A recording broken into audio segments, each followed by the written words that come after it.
അപ്പോൾ ചോറ്റുപാത്രത്തിൽ ചോറെടുത്തിട്ടുണ്ട്. അപ്പോൾ നമുക്കിനി ചമ്മന്തിയും റെഡിയാക്കി എടുക്കാം. എല്ലാം എടുത്ത് വെച്ചിട്ടുണ്ട്.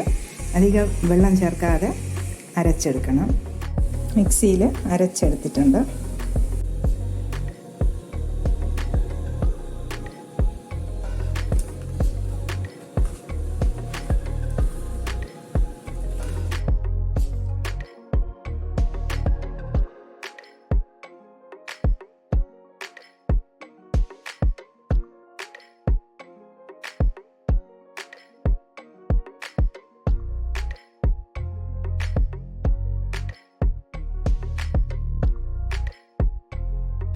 തൈരായിട്ട് എടുക്കാം, അല്ല മോരായിട്ട് വേണമെങ്കിൽ വെള്ളം ചേർത്ത് മോരാക്കിയും എടുത്ത് നമുക്ക് ബോട്ടിലിൽ കൊണ്ടുപോകാം. അല്ലെങ്കിൽ ചെറിയ ഒരു കിണ്ണം പോലുള്ളതിൽ വെച്ച് തൈരായിട്ട് വേണമെങ്കിലും വെച്ച് പാത്രത്തിനകത്ത് വെച്ച് കൊണ്ടുപോകാം.